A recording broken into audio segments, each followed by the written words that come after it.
Hello guys, welcome back to my new video. আজকে আমি বানালাম চিকেন কালা ভুনা রেসিপি, যা খেতে অসাধারণ টেস্টি ও সুস্বাদু। দেখেই তো বোঝা যাচ্ছে যে চিকেন কালা ভুনাটা কেমন হয়েছে। ভিডিওটা স্কিপ না করে প্রথম থেকে পুরোটা দেখবেন। আশা করি রেসিপিটা আপনাদের খুব ভালো লাগবে।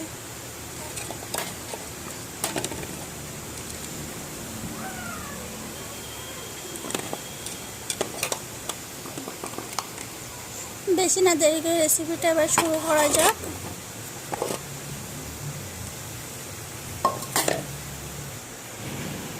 প্রথমে চিকেনটাকে কিনে এনে এইভাবে গ্যাসের আগুনে হলুদ দিয়ে আর তেল দিয়ে ভালো করে পুড়িয়ে নিতে হবে। তারপরে পিস পিস করে এইভাবে কেটে নিতে হবে। ছোট সাইজ হবে না, মিডিয়াম সাইজে কেটে নিতে হবে, বড় হতে হবে না। এবারে ওভেনের মধ্যে একটা কড়াই বসিয়ে দিয়েছি। কড়াইটা গরম করে নেব, নিয়ে পেঁয়াজটাকে আর কাঁচা লঙ্কাটাকে বেরেস্তা বানিয়ে নেব।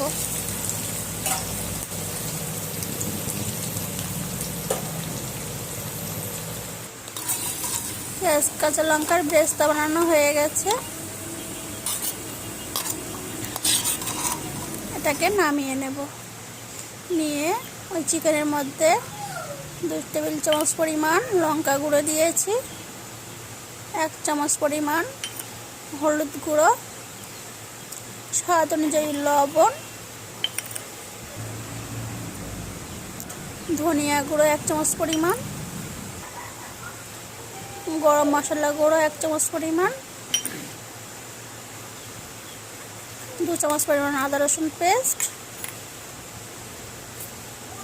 এবার পেঁয়াজের বেরেস্তা কাঁচা লঙ্কাটা ভালো করে একটু কুচিয়ে নিতে হবে।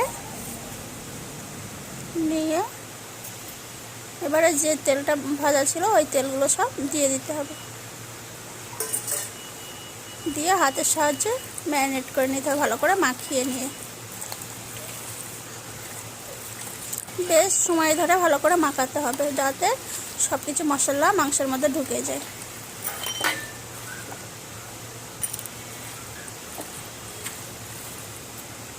ভালো করে মাখিয়ে নিয়ে আধা ঘন্টার জন্য রেস্টে রেখেছি। রেস্টে রাখার পরে এবারে তেল ছেড়ে দিয়েছে। এক সাইডে রেখে দিয়েছিলাম, যখন এরকম তেল এক সাইডে দেখেছি তেল ছেড়ে গিয়েছে, রেখে দিয়ে এবারে ওভেনের উপরে একটা কড়াই বসিয়ে দিয়ে কড়াইয়ের মধ্যে পরিমাণ মতো তেল দিয়ে তেলটাকে একটু ভালো করে গরম করে নিতে হবে। নেওয়ার পরে শুকনো লঙ্কা ও তেজপাতা দিয়ে ফোড়নের জন্য দিয়েছি। দিয়ে একটু ফ্লেভার আসার পরে এবার মাংসগুলো, ম্যারিনেট করা মাংসগুলো দিয়ে দিতে হবে।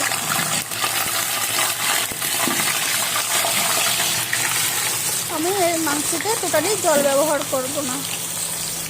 এবং লো ফ্লেমে দিয়ে এটাকে ভালো করে সময় নিয়ে কষাতে হবে। তলায় যত না ধরে লাগে বারবার ধরে নাড়া দিতে হবে, নেড়ে নিতে হবে। ঢাকনা দিয়ে রেখেছিলাম, 10-15 মিনিট অপেক্ষা করেছি। অপেক্ষা করার পরে মাংস থেকে কিছুটা জল ছেড়ে দিয়েছে।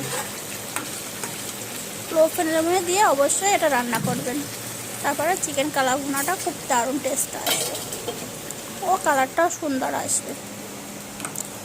আর রান্না হয়ে গেলে নামানোর কিছু সময় আগে এলাচ, লবঙ্গ আর ডালচিনিটাকে ভালো করে থেতো করে নিতে হবে। থেতো করা হয়ে গেছে, দেখুন কালারটা কত সুন্দর এসেছে। এবার উপর থেকে এই মশলাটাকে দিয়ে দিতে হবে।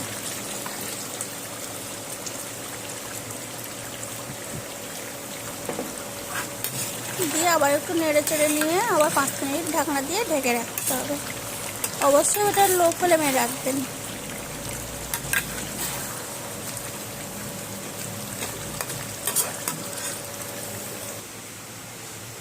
ঢেকে দেওয়ার পরে ঠান্ডা হয়ে গেলে এবারে এটাকে সার্ভ করে নেবেন।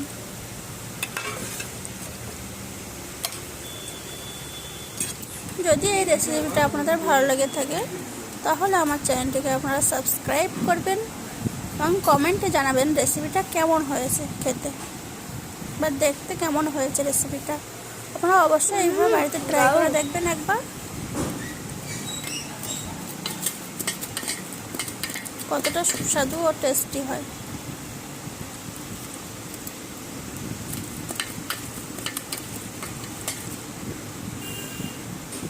I love you আল্লাহকে বলো, I miss you নবীকে বলো।